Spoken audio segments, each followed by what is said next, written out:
सो hey guys, आज हम पढ़ने वाले हैं क्लास 10th का चैप्टर फेडरलिज्म। और देखते हैं आज हम इस चैप्टर में क्या क्या पढ़ने वाले हैं। तो पहली चीज़ है, हम समझेंगे व्हाट इज़ फेडरलिज्म। फेडरलिज्म क्या होता है, फेडरलिज्म कितने टाइप के होते हैं, दो तरीके के mainly, holding and coming together.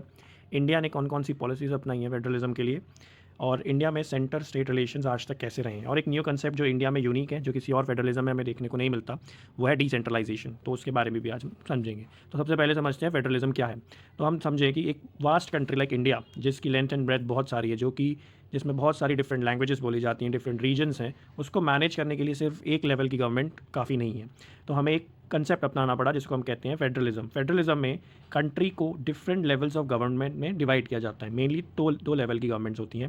पहली होती है सेंट्रल गवर्नमेंट, जो कि पूरे कंट्री के लिए एक सिंगल गवर्नमेंट होगी, जो कि जितने भी नेशनल अफेयर्स होंगे, जैसे कि डिफेंस, जैसे कि कम्युनिकेशंस, फॉरेन अफेयर्स, जिनको वो देखेगी। और दूसरी होती है state level governments. State level governments होगी कि जितनी भी आपकी स्टेट्स हैं, हर स्टेट्स के लिए एक डिफरेंट गवर्नमेंट होगी। हर गवर्नमेंट, हर स्टेट की गवर्नमेंट अपने खुद के जितना भी रीजन है उसके लिए पॉलिसीज़ फॉर्मुलेट करेगी। इससे हमें फ़ायदा क्या मिलेगा, इससे हमें ये फ़ायदा मिलेगा कि जितना भी डिफरेंट लेवल की गवर्नमेंट्स हैं, वो लेवल ऑफ गवर्नमेंट्स अपने जो जो भी रीजनल लोकल इश्यूज़ है उनको बहुत ही जल्दी एड्रेस कर पाएगी। जबकि जो सेंट्रल गवर्नमेंट होगी वो हर एक जगह पे उतनी ईजीली पेनिट्रेट नहीं कर पाएगी, ना उनके इश्यूज़ को समझ सकती है। तो इस तरीके की गवर्नमेंट, जहाँ पे एक गवर्नमेंट को एक से ज़्यादा लेवल्स पे डिवाइड किया जाता है गवर्नमेंट की पावर को, उसको हम कहते हैं फेडरलिज्म। अब फेडरलिज्म एक यूनिटरी गवर्नमेंट से कैसे डिफरेंट है। तो यूनिटरी गवर्नमेंट कौन सी है, जहाँ पे सिर्फ एक सिंगल लेवल ऑफ गवर्नमेंट होती है। जैसे कि चाइना में अगर हम देखेंगे तो एक वहाँ पे सिर्फ और सिर्फ सेंट्रल गवर्नमेंट है। वही सेंट्रल गवर्नमेंट डिफरेंट रीजन्स को मैनेज करती है, वही सबके लिए पॉलिसीज़ फॉर्मुलेट करती है। ठीक है, यहाँ पे सिर्फ एक लेवल की, जबकि एक फेडरल सिस्टम ऑफ गवर्नमेंट में सेंट्रल गवर्नमेंट भी होती है और डिफरेंट स्टेट गवर्नमेंट्स भी होती है। अब डिफरेंट गवर्नमेंट्स के होने का मतलब है कि हर स्टेट गवर्नमेंट खुद में खुद इंडिपेंडेंट है, वो अपने डिसीजंस खुद से ले सकती है। उनको वो जो पावर मिलती है डिसीजंस लेने की, वो कॉन्स्टिट्यूशन के थ्रू मिलती है। सेंट्रल गवर्नमेंट उनको डिक्टेट नहीं करती है, उन्हें ऑर्डर्स नहीं देती कि उनको क्या फैसले कब लेने हैं। जो भी उस रीजन के हित में होता है, या जो उस रीजन के लिए पॉसिबल होता है, वो डिसीजंस लिए जाते हैं। अब एक फेडरलिज्म के अंदर क्या क्या चीज़ें होती है। सबसे पहले कि टू और मोर लेवल ऑफ गवर्नमेंट्स, दो से ज़्यादा गवर्नमेंट लेवल पे होनी चाहिए। दूसरा, different tyres governs the same citizens, each has its own jurisdiction in a specific matter. जो जितनी लेवल ऑफ गवर्नमेंट है, स्टेट लेवल हो या चाहे सेंट्रल लेवल के हो, लेकिन वो एक ही लोगों को गवर्न करती है, सेम सिटी। जैसे दिल्ली है, दिल्ली में दिल्ली गवर्नमेंट है जो कि स्टेट गवर्नमेंट है, और यूनियन गवर्नमेंट भी है, लेकिन जो दिल्ली के लोग हैं जिनके लिए लॉज बनाए जा रहे हैं वो सेम है। लेकिन जो ज्यूरिसडिक्शन है, ज्यूरिसडिक्शन बोले कि क्या लॉज उनके लिए बनाए जाएंगे, वो डिफरेंट होगी। दिल्ली गवर्नमेंट्स के पास अपनी अलग ज्यूरिसडिक्शन है कि वो किन किन एरियाज़ पे लॉ बना सकती है। सेंट्रल गवर्नमेंट उन एरियाज़ पे लॉ नहीं बना सकती है। सेम ऐसे ही टैक्सेशन के लिए कि दिल्ली गवर्नमेंट का अपना खुद का टैक्सेशन है, ऐसे ही डिफरेंट स्टेट्स के लिए, यूपी के लिए अलग, हरियाणा, राजस्थान, तमिलनाडु, हर स्टेट के लिए अपना अलग टैक्सेशन सिस्टम है जो कि उस स्टेट गवर्नमेंट को मिलता है। और यूनियन गवर्नमेंट का डिफरेंट है, सेंट्रल गवर्नमेंट का वो अपना खुद से डिफरेंट टैक्स लगाती है, वो उस यूनियन गवर्नमेंट को मिलता है। और ये जो ज्यूरिसडिक्शन है कि कौन कितना टैक्सेशन लगा सकता है, किन किन एरियाज़ पे लॉज बनाए जा सकते हैं, वो सभी कॉन्स्टिट्यूशन में स्पेसिफाइड होना चाहिए। क्योंकि अगर कॉन्स्टिट्यूशन में चीज़ें स्पेसिफाइड नहीं होगी तो सेंट्रल गवर्नमेंट अपनी मर्ज़ी से उन्हें चेंज कर सकती है। अगर सेंट्रल गवर्नमेंट अपनी मर्ज़ी से इन चीज़ों को चेंज कर सकती है तो वो एक फेडरल कंट्री नहीं होगी। फेडरल कंट्री तभी है जब उन चीज़ों को चेंज ईजिली ना किया जा सके। The federal system has a dual objective: safeguard and promote the unity of the country, at the same time accommodate the regional diversity. Federal government में दो काम है उनके। जो सेंट्रल गवर्नमेंट है वो यूनिटी और इंटीग्रिटी ऑफ द कंट्री को देखती है, जबकि स्टेट गवर्नमेंट्स जो है वो रीजनल डाइवर्सिटीज़ को केटर करती है। दो टाइप के गवर्नमेंट्स होती हैं फेडरेशन में। एक होती है coming together federation. Coming together कहाँ है, जब डिफरेंट छोटी छोटी स्टेट्स हैं जो इंडिपेंडेंटली अपने आप को मैनेज नहीं कर सकती हैं, या इंडिपेंडेंटली वो अपनी सिक्योरिटी को इंश्योर नहीं कर सकती हैं, तो वो डिफरेंट स्टेट्स आपस में साथ आती हैं, एक बीच में कॉन्ट्रैक्ट करती हैं और एक बड़े लेवल की गवर्नमेंट या बड़े लेवल की कंट्री फॉर्मुलेट करती है। ऐसी कंट्री को हम कहते हैं कमिंग टुगेदर फेडरेशन। जैसे कि यूएसए में आप देखेंगे कि डिफरेंट 50 स्टेट्स हैं। वो अलग अलग स्टेट्स पहले इंडिपेंडेंट स्टेट्स हुआ करती थी, वो सभी साथ में आती हैं और एक कॉन्ट्रैक्ट करती हैं कि हम सभी एक न्यू कंट्री बनाएंगे जिसका नाम दिया जाएगा यूनाइटेड स्टेट्स ऑफ अमेरिका, जहाँ पे फेडरेशन बनेगा। फेडरेशन में एक सेंट्रल गवर्नमेंट होगी जो कि पूरे कंट्री के लिए डिसीजंस लेगी, और हर स्टेट अपनी अपनी स्पेसिफिक रीजन के लिए भी डिसीजन ले सकती है।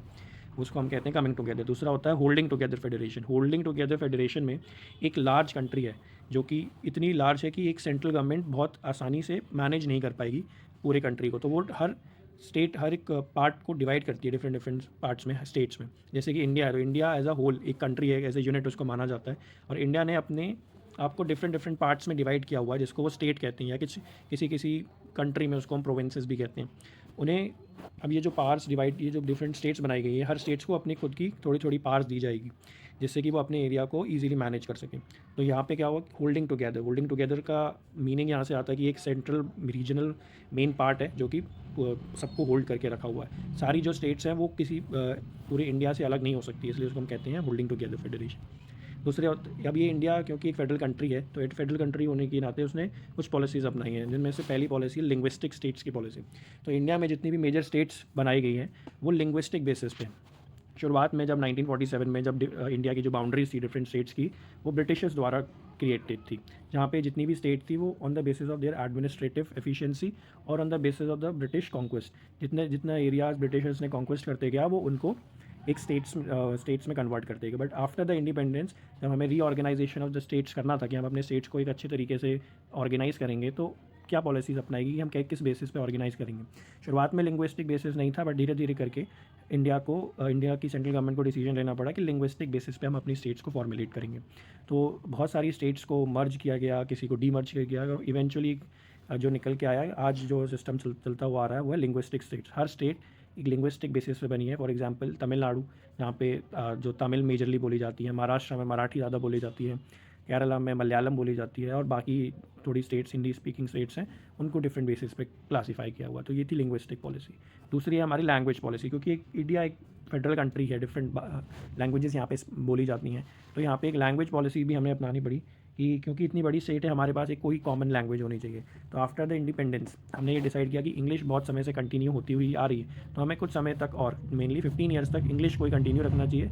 उसके बाद हम अपना एक डिफरेंट जो इंडियन लैंग्वेज होगी उसको अपनाएंगे, जो पूरी कंट्री के लिए लिंग्वा फ्रैंका कहलाएगी। लिंग्वा फ्रैंका मतलब पूरे कंट्री के लिए सेम लैंग्वेज होगी। तो हिंदी को प्रपोज किया गया as the official language of the country, but due to the opposition by the southern states, जिन्होंने प्रोटेस्ट किया कि सिर्फ हिंदी को ही क्यों आपको सेंट्रल गवर्नमेंट की या यूनियन गवर्नमेंट की लैंग्वेज बनानी चाहिए, इसलिए इंग्लिश को साइड बाय साइड हिंदी चलने दिया गया। तो आज हिंदी और इंग्लिश दोनों ही लैंग्वेजेस पूरी कंट्री के लिए हैं।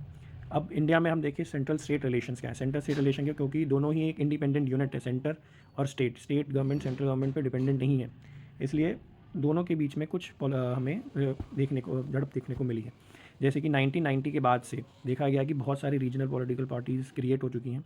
वो हर रीजनल जो इतनी भी पॉलिटिकल पार्टीज़ हैं वो खुद को चाहती हैं कि ऑटोनॉमी ज़्यादा से ज़्यादा मिले। इस वजह से सेंटर और स्टेट के बीच में कुछ झगड़े हमें देखने को मिले हैं। साथ ही साथ में 1990s के बाद से ये भी देखा गया कि कोई भी एक पॉलिटिकल पार्टी इंडिया में लोकसभा में मेजॉरिटी से जीत के नहीं आई है, उसको कोएलिशन गवर्नमेंट फॉर्म करनी पड़ी। कोएलिशन गवर्नमेंट क्या होती है, जब आप मेजॉरिटी मार्क से कम रह जाते हो तो आपको दूसरी पॉलिटिकल पार्टीज़ के साथ कंबाइन होके या उनके साथ मिलके गवर्नमेंट फॉर्म करनी होती है। तो यहाँ पे क्योंकि डिफरेंट रीजनल पार्टीज़ जीत रही थी, तो इंडिया जो बड़ी बड़ी पार्टीज़ थी, मेनली कांग्रेस एंड बीजेपी, उनको डिफरेंट रीजनल लैंग्वेजेस के साथ कोएलिशन फॉर्म करनी पड़ी। उस कोएलिशन का असर ये पड़ा कि कुछ ऐसी पॉलिसीज़ बनाई गई जो कि बहुत ही डिसेंट्रलाइज्ड हो, ज़्यादा से ज़्यादा ऑटोनॉमी दी गई स्टेट गवर्नमेंट्स को कि वो अपने हिसाब से पॉलिसीज़ को फॉर्म कर सके। So the federal power sharing is more effective today than it was in the earlier day after the constitution. Then हम समझते हैं डिसेंट्रलाइजेशन। तो क्योंकि इंडिया एक वास्ट कंट्री है with the vast population and different languages of the people, तो एक experiment India में और किया गया। कॉन्स्टिट्यूशन को अमेंड किया गया 73rd and 74th constitutional amendment act, और इंडिया में एक और लेवल ऑफ गवर्नमेंट क्रिएट की है जिसको हम कहते हैं third tier of government, which is basically the local cell government. Local cell government क्या है वो हम समझते हैं दो पार्ट्स में। पहला लोकल सेल गवर्नमेंट है, तो जो थर्ड टायर ऑफ गवर्नमेंट है उसको इंडिया में कहते हैं हम local cell government. Local cell government mainly दो एरियाज़ में है, एक है हमारा रूरल एरियाज़, दूसरा है हमारा अर्बन एरिया। रूरल एरियाज़ में लोकल सेल गवर्नमेंट को पंचायती राज हम कहते हैं। पंचायती राज क्या है, पंचायती राज एक काउंसिल है जिसको हम विलेज पंचायत भी कह सकते हैं या जिसको हम एक विलेज काउंसिल भी कह सकते हैं, जिसमें मेनली वार्ड मेंबर्स होते हैं, पंच होते हैं, प्रेसिडेंट होते हैं या सरपंच होते हैं। जितने भी लोग हैं पंचायत में वो directly elected by the people, वहाँ के लोग उनको डायरेक्टली इलेक्ट करते हैं, वो ही डिसीजन मेकिंग बॉडी होती है पूरे विलेज के लिए। एट द पंचायत समिति और mandal in a district together constitute a zila panchayat. तो जिला पंचायत क्या है कि एक ज़िला मतलब डिस्ट्रिक्ट में डिफरेंट विलेजेस होंगे, सारे विलेजेस की एक पंचायत होगी, उन पंचायत में से भी कुछ लोग इलेक्टेड होकर एक मंडल बनाएंगे या मंडल परिषद बनाएंगे जो कि उस ज़िला लेवल पे फैसले लेता है। दूसरी जो सेल्फ गवर्नमेंट है हमारी वो अर्बन एरियाज़ के लिए है, जिन्हें हम कहते हैं म्युनिसिपल कॉर्पोरेशन। तो म्युनिसिपल कॉर्पोरेशन ज़्यादातर हम बड़े बड़े शहरों में देखते हैं जहाँ जो कि म्युनिसिपल एरियाज़ पे वर्क करती है, जैसे कि आपकी स्ट्रीट लाइट, जैसे कि आपके सीवरेज सिस्टम, वाटर सिस्टम, इन सब एरियाज़ पे जो म्यूनिसिपल कॉर्पोरेशन है वो फैसले लेती है।